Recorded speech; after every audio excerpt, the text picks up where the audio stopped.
അസ്സലാമു അലൈക്കും പ്രിയ സഹോദരങ്ങളെ. ഇന്ന് നമ്മൾ സംസാരിക്കാൻ പോകുന്നത് പലർക്കും ഭയവും സംശയവും ഉണ്ടാക്കുന്ന ഒരു വിഷയത്തെക്കുറിച്ചാണ്. സിഹിർ അഥവാ മന്ത്രവാദം. നിങ്ങളുടെ ജീവിതത്തിൽ സിഹിർ ബാധിച്ചിട്ടുണ്ടോ എന്ന് അറിയാൻ ഈ ലക്ഷണങ്ങൾ നോക്കൂ. അതിന് പരിഹാരമായ ഖുർആനിലെ പരിഹാരമാണ്. സിഹിർ എന്താണ്, അതിൻ്റെ ലക്ഷണങ്ങൾ എന്തൊക്കെ, ഖുർആനിലും ഹദീസിലും അതിനെക്കുറിച്ച് എന്താണ് പറയുന്നത്, അതുപോലെ സിഹിറിൽ നിന്ന് നേടാനും എന്തൊക്കെ ചെയ്യണം, ഇതൊക്കെ എല്ലാം ഇന്നത്തെ വീഡിയോയിൽ നമുക്ക് നോക്കാം. അതിനു മുമ്പ് എല്ലാ സഹോദരങ്ങളും ഒന്ന് ലൈക്ക് ചെയ്ത് സപ്പോർട്ട് ചെയ്യണേ. നിങ്ങൾ എന്തുമാത്രം വീഡിയോകളാണ് കണ്ടു കളയുന്നത്, അതിൽ ഒരു വീഡിയോ ആയി കണ്ട് എൻ്റെ വീഡിയോ ഒന്ന് സപ്പോർട്ട് ചെയ്യണേ. അതുകൊണ്ട് എനിക്ക് വലിയ ഉപകാരമാണ് ഉണ്ടാകുന്നത്. അതുകൊണ്ട് ആരും സ്കിപ്പ് ചെയ്യാതെ ഇസ്ലാമിൽ സിഹിർ ഒരു യാഥാർത്ഥ്യമാണ്. ഖുർആനിലും ഹദീസിലും ഇതിനെക്കുറിച്ച് വ്യക്തമായി പറയപ്പെട്ടിട്ടുണ്ട്. പക്ഷെ ഒരു കാര്യം പ്രത്യേകം ശ്രദ്ധിക്കണം.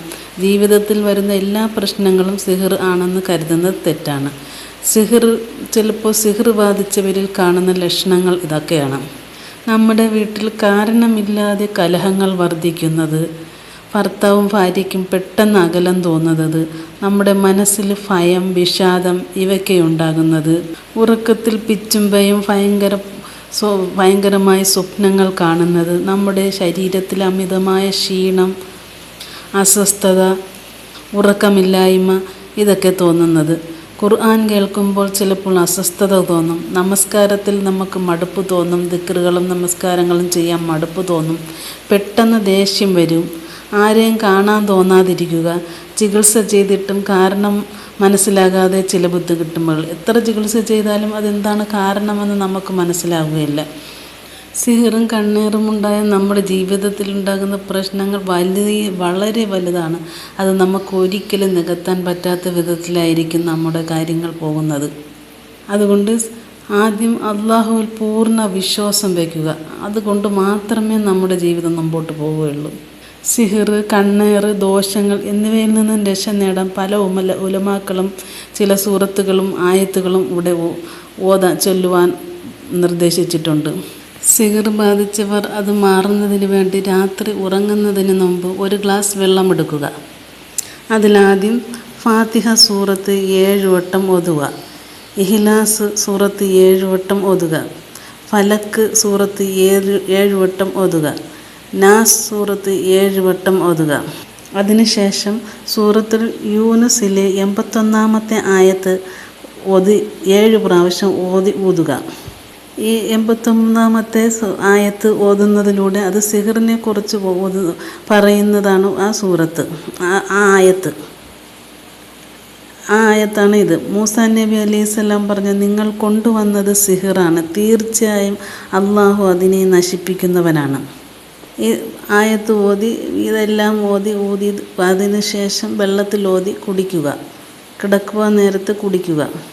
അപ്പോൾ ഒരുപാട് മാറ്റങ്ങൾ നമ്മുടെ ശരീരത്തിനായാലും വീട്ടിലായാലും പ്രശ്നങ്ങളും ആവുകയും ചെയ്യും. മനസ്സിന് ശാന്തി കിട്ടുകയും ചെയ്യും. ഈ സൂറത്തുകളും ആയത്തുകളും എല്ലാം പ്രധാനപ്പെട്ട ഖുർആൻ ആയത്തുകളാണ്. ഇതെല്ലാം ഓതുന്നതിലൂടെ ഒരുപാട് മാറ്റങ്ങൾ ഉണ്ടാകുന്നതിന്, ശൈത്താനിൽ നിന്നും സംരക്ഷണം കിട്ടുന്നതിനും കണ്ണീരിൽ നിന്ന് സംരക്ഷണം കിട്ടുന്നതിനും എല്ലാം കൂടി നല്ല ഒരു അമലാണ്.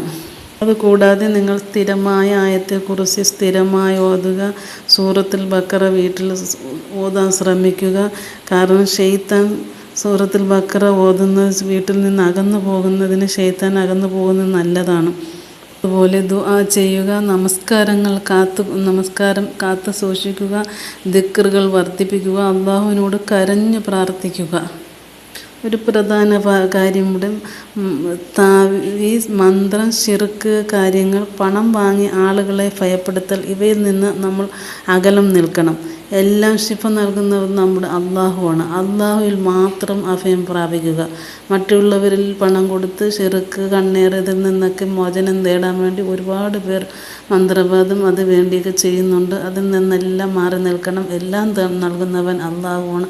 അവനിൽ മാത്രം ഉറച്ച വിശ്വാസത്തോടു കൂടി നമ്മളുടെ ഖുർആനിൽ ഒരുപാട് ആയത്തുകളും സൂറത്തുകളും കൊണ്ട് നമ്മൾ ഓതിയാൽ നമുക്കതിന് പ്രതിഫലം കിട്ടുക തന്നെ ചെയ്യും. മറ്റുള്ളവരുടെ കുതന്ത്രങ്ങൾ രോഗങ്ങളിൽ നിന്നും നമുക്ക് രക്ഷപ്പെടണമെങ്കിൽ ചെയ്യുക. നമ്മുടെ നാഥനിൽ മാത്രം വിശ്വാസം അർപ്പിക്കുക. അവനാണ് ശിവ നൽകുന്നത്, അവനാണ് നന്മയും തിന്മയും റബ്ബിൽ നിന്നാണ് വരുന്നതെന്ന് വിശ്വസിച്ചാൽ നമ്മുടെ രോഗങ്ങളുടെ പകുതി മാറ്റങ്ങളുണ്ടാകും. ഞങ്ങളുടെ പ്രശ്നങ്ങൾക്ക് പകുതി മാറ്റങ്ങളുണ്ടാകും. അതുപോലെ അള്ളാഹു എല്ലാവരെയും ബർക്കത്ത് നൽകി അനുഗ്രഹിക്കട്ടെ. അള്ളാഹു എല്ലാവരെയും എല്ലാ ദോഷങ്ങളിൽ നിന്നും സിഹറിൽ നിന്നും കാത്ത് സൂക്ഷിക്കുമാറാകട്ടെ. ആമീൻ യാ റബ്ബൽ ആലമീൻ.